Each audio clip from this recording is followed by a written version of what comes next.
So let's jump straight into it and create this lovely little practical 3D print. It is a very simple design. It's to do this with my vacuum cleaner. Now, I did try to get that done with this print here. This print here is by this lovely creator right there. Unfortunately, it broke on me after just a few days of use. So let's create a stronger version. Now, first and foremost, I am using a Blender precision file here. If you have no idea what that means, it means that Blender is set up for millimeters, has a whole bunch of extra add-ons and a whole bunch of other stuff. If you want to know how to do that, I have a free video here on YouTube, or you can go through my entire free course on YouTube, 10 hours long. But more importantly, if you want to really get and hit the ground running, I now have a maker crash course for Blender. Pure gold. It's linked down in the description. It's truly worth it. You learn Blender for making and it just gets you going. It doesn't have CAD Sketcher, but I do have another crash course for that, and that's linked down in the description as well.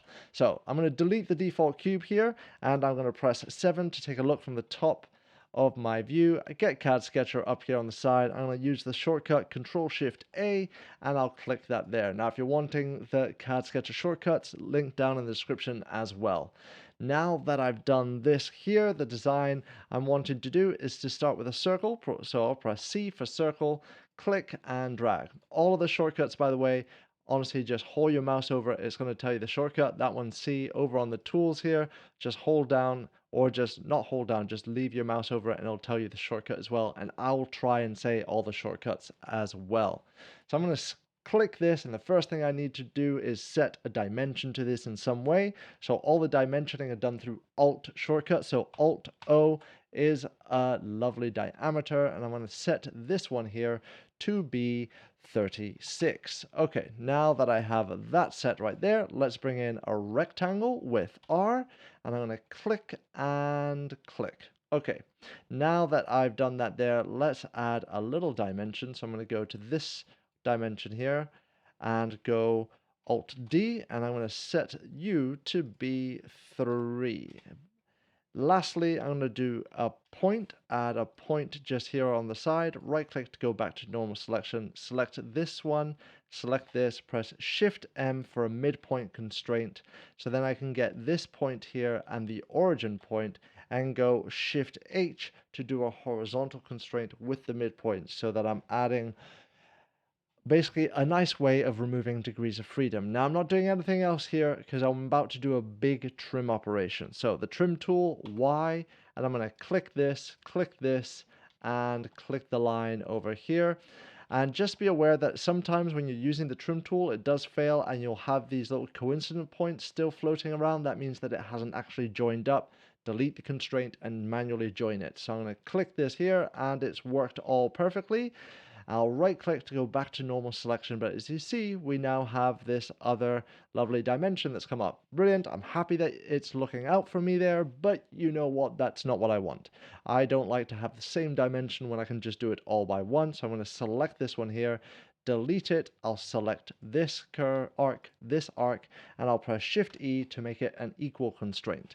Speaking of equals constraints, I want to add a few here. So I'm going to select this line and this line, make those equal. I want this line and the line on the other side to be equal as well, and I want this one and the line on the other side to be equal as well. Okay, now that all those equals are done, you might be going, okay, I'm taking a look, there's still a degree of freedom here.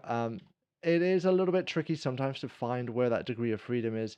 You have to just click and drag things around. I can tell from this sketch the main thing that's problem here is, well, this can still go up and down. So let's constrain that up. So I'm going to go and select this point here, and I'll select the point over there, and we'll go with a Shift H to do a horizontal, no, a vertical. Oh, goodness me, I always get this wrong. We're going here, we're grabbing that point right there and grabbing that point there. Shift H for horizontal constraint, and there we have it. That's now all perfectly in place. Fully defined sketch. I'm happy with that. And now let me show you something. So don't copy me for a moment, because I just want to show you that some of you might already be skipping ahead and going, oh, I know exactly what he's going to do now. He's going to go ahead and do a screw up and then solidify outwards. And that is not the case, because I want to show you two things here. First, let's convert this to mesh. Let's not set this to fill shape, and we've got this lovely thing here.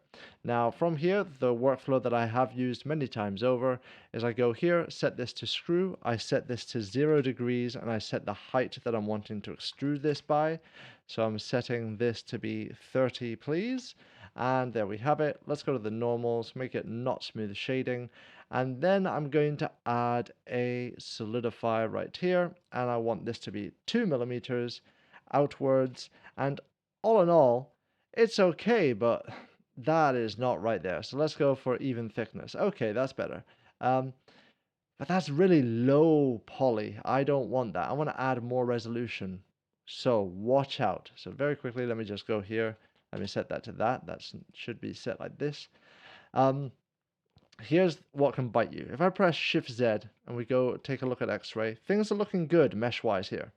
Very clean, very nice. However, if we now go into our CAD Sketcher and we set this to be 50 and we force it to re-update, and now we'll take a look up from the top down, you see what's happened right here? We now have intersecting mesh pretty badly, and that means that this is just not workable in any way, shape, or form. Truly, it's broken mesh. It will work ultimately. Slicers nowadays are very smart, but that's not good mesh. And if you're trying to do anything fancy wise with this, it's going to break. So that means we're going to have to add a little bit more information into the sketch itself. Now, we're going to do exactly that there in just a moment, but I also just want to quickly mention something else that I've totally forgotten about now, but never mind. We're just going to close that up there. Oh, that was it. And now what I'm going to do is pretty much doing an offset, but the offset tool is still in development, but it's coming out real soon. So just for the time being, let's do this manually. So now that we have this there, I'm inside of the sketch. So I'm now with you in the same part once again. We'll press Control A to select everything, Control click to deselect the origin point, Shift D to duplicate. So now I've duplicated everything. I'm going to right click to cancel the movement, but everything has been duplicated. Keep that in mind. So if I move this out, you'll see there's 2. If I move this out, you'll see there's 2. So let's find out which is which. I'm wanting one of these to be 40, and then this one here, is this the one I'm wanting? That is not the one I'm wanting, so I'll undo that. This one is going to be the one that's inside. This one here will be the one that's on the outside. I want this outside one to be 7 millimeters. And there we have what I'm wanting now. So let me just move things about here for a little bit. There we go. That's how I'm wanting it for now, I think. It's really hard sometimes when making these videos because I make my mouse so big and all the icons so big that it's hard to select things. Okay, I'm not wanting this to be equal anymore. So let's go to that equal constraint right there and remove it. I will select it though, and I'm going to do an Alt-D to add a dimension to this one here. And why is it not letting me do that dimension? Did I just hide it? Yes, I hid it instead of delete it. There we go. And now I'll do Alt-D, and I want this here to be 3.5 millimeters. That's what I'm wanting right there. That's reflected over on the other side there, and I'm happy with how that's turned out. However, I'm wanting to add that little back bit now here to add that screws later on. So let's do exactly that. So I'll do L for a line. I'll do a line across here. I'm going to do a line. No, I'm not going to do a line down there. I'm going to right click, then I'll press A for an arc. I'll click out here, click that point, make that point coincident to that circle, point, coincident to that circle. I'm happy with that to start off with. Let's select this line, go Alt-D, and I want to set this to be 19 millimeters. And now I'm not going to do anything else because I want to do a trim tool. So let's go Y. I'm trimming that right there. Now, few things have happened here. We have a coincident point there, so that means the trim failed. And then we also have this extra dimension. I don't need this extra dimension. I'm going to delete that there. And this coincident point, I'm going to delete that coincidence. Oh, come on. Click, hold down sometimes, and then you'll be able to delete it and delete it because this is not joined up. we've got to select those two, press Shift C to join them up, select these two, press Shift T for tangent, those two though, Shift T for tangent. I want these two to be also equal to one another, but before I add any dimension, I also want to lock this down from flying away in some way. So I'm going to press P, add a point. I'm sure you know the workflow of this one. Select this one, select that one, Shift M. I'm going to select this point and the point of the origin, and I'm going Shift V for vertical constraint. And now I'll be able to select this here, go Alt E, Alt E. Why am I saying Alt E? Alt R. And I'm going to set this one here to be 8. However, that is not quite what I'm wanting there, is it? No, because this is too high up. So I'll select this one here, select that, go Alt D, Alt D. I'm really screwing up here. Not Alt D. Yes, it is Alt D. I pressed Shift D accidentally though. So Alt D, there we have it. I'm going to set this to be 22. There we have. I'm happy with how that is. I'm going to set that to mesh. I'm going to fill the shape this time, and I'm going to leave the sketch. There we have exactly what I'm wanting there this time. So let's go. Let's add a solidify. Let's make it on the positive, even, and we're going to go by 30 millimeters. So 30, there we have it. And just to show you, I'm going to press Shift Z so we can do an X-ray, and you can see that is perfectly clean mesh there. That is what we were wanting. Okay, now that we have that, let's add that hole there. But let me quickly rename this. I'm going to call this the base core. Yeah, I think so. Let's call it base core. I'm happy with that. Hit the force refresh so that it renames it there as well. Let's add another sketch. Control Shift A. I'm going to go on this plane here. I'll now press 1 to face forward that way. Now, just quickly, for some of you, you're like, hey, my mesh has disappeared, or it's not going in an X-ray, or this, that. That's all here. So this here, you can turn your mesh on and off. You can turn X-ray on and off right there as well. And keep in mind, in the CAD Sketcher preferences, there is a little toggle there of what exactly your mesh is going to do when you're in a sketch. Okay, now that I've said that, let's go with C for a circle. And I'm going to do a circle right there. Click this circle here, go with an Alt-O. I'm going to set the diameter of this to be 15. I'll drag that diameter out a little bit. Yes, I'm going to go with that pill shape though, because I want to be able to put in 2 screws, but I sometimes like the trim tool too much, so that's what I'm doing here. So I'm going to press A, we'll create another arc in this way. I'm also going to do a line, so a line from there to there, a line from there to there. Then I'll press Y and trim that there. Take a look. Here it is failed, so we've got to delete that coincident point, select those two, Shift C, so now they're joined. Selecting all of these, pressing Shift T to make them all tangent to one another. So now that those are all tangent up, I'm going to grab this here, go Alt D. I'm going to set that to be 8 millimeters.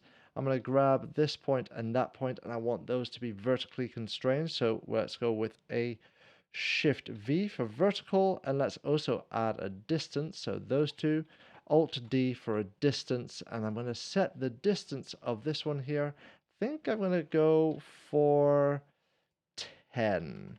Let me just quickly check if that was what I've gone for in the past. It is actually 10.5. 10.5. I am happy with that right there. We can see I am now fully constrained. So I'm going to turn this into mesh. Let's go with 50 once again with the resolution. Leave the sketch. Here we have it. I'm going to add a solidify modifier. We're going to give this a nice amount. Maybe we'll go with 30. And in the positive direction. And now make sure you have the bool tool activated. So make sure you go to Edit, Preferences, Add-on, Bool tool, and then that's how you're going to be able to do this. Select the cutting object, select the mesh you want to cut, Control numpad minus, and if you don't have a numpad, go over to Edit, Bool tool. Here you have Brush Boolean. And there we have that. Now let's deal with the screws here on the back. Now I'm not going to be using CAD Sketcher for the screws. I want to do some precision mesh modeling here. So let's do exactly that. I'm going to press Shift A. I'm going to go mesh. I'm going to go with a cylinder. I have the screws, I think, right here in my pocket. So I've got a screw right here and my calipers right here. So I'm going to go start with the smallest dimension, which is 3 millimeters. So I'm going to go here, and the radius is 1.5. With a depth, I'm going to give it a nice healthy depth of about 10. I'm also going to increase the vertices to 50, and now I'm going to press / while I have that selected to go into the local view of just this. There we have it. Now I'm going to take this into edit mode with tab. I'm going to press 3 for face selection, select this face, and I'm going to extrude this out a little bit. So I'll press E to extrude it, and let me just get my screw here. I'm extruding it by 1.3 millimeters, 1.3, and then I'm going to scale this with CAD transforms. So here it is, CAD transforms, linked down in the description. I have entire videos covering this. It's an incredibly powerful add-on. So I'm turning it on here. I am going to press space to clear all the shortcuts on it once I turn on the scale. So S for scaling, making sure that I have this face selected. Then I press space. That cleared all my snapping. I want to snap to the face center, so Shift F for face center, and then I'm going to snap to a vertex, so V as well. And then I'll click here, drag that out. I can press tab to do 2-dimensional scaling. And now let me see, how much do I want this to be?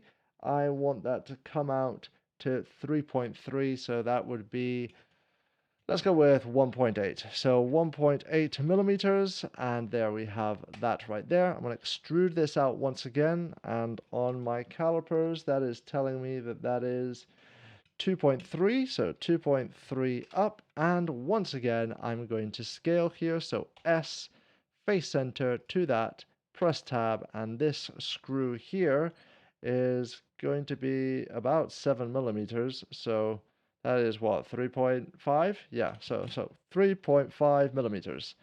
Perfect, hit enter, and there is that screw. I'm going to press E once again just to give me a nice little cutting tool like this.